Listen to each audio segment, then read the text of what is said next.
Why were thousands of Indians expelled from Uganda? In August 1972, Uganda's President Idi Amin gave the South Asian community living in Uganda 3 months to leave the country, a place that they had called home for decades. But why were they expelled so quickly? Idi Amin accused them of, quote, milking the economy and depriving native Ugandans of opportunities.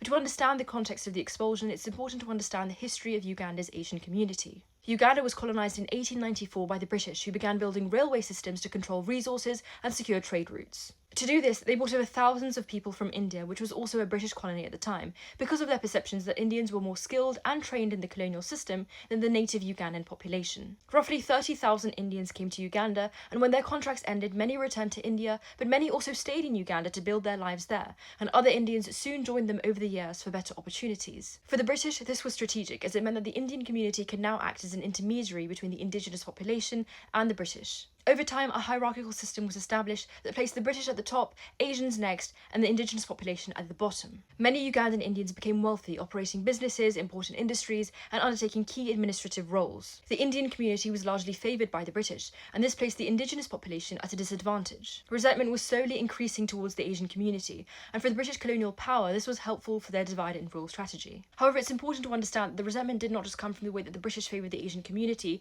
or for their economic success, rather it was in large part due to the racism that the native population was experiencing at the hands of the Asian community. Racial segregation was commonplace in many areas like schools, and indigenous Ugandans were treated as second-class citizens by many. For the indigenous people, the Asian community was increasingly being perceived as upholding the British colonial structure and in return receiving privileges which were not afforded to the indigenous population. So when Uganda gained independence in 1962, the new president, Milton Obote, undertook policies of Africanization, one of which was the planned expulsion of Asians. But Obote was overthrown in 1971 in a military coup led by Idi Amin.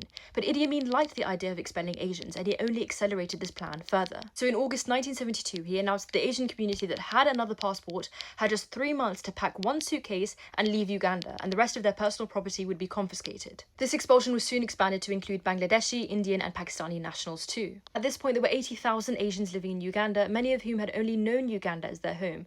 But the hostile anti-Asian environment, as well as Idi Amin's well-known brutality, meant that they had no choice but to leave or risk suffering consequences that Idi Amin described would be like sitting on fire. More than 25,000 Indians left for the UK, and they settled in cities with established Indian communities like Leicester, but they found that even there they were to face a hostile environment. In terms of Idi Amin's goal to take back the economy, his decision proved to be economically disastrous as the economy began to decline. Asians had operated the majority of businesses and accounted for the majority of tax revenues, but after they left, the country's GDP fell, real wages fell, manufacturing and agricultural output fell, and inflation rose. This was compounded by international sanctions placed on Uganda and the cutting of diplomatic ties by countries like India and the UK. In 1986, Uganda's new president Museveni reversed the order and called on the Asian community to return to Uganda. But can post-colonial states ever fully escape the colonial structures that they inherited?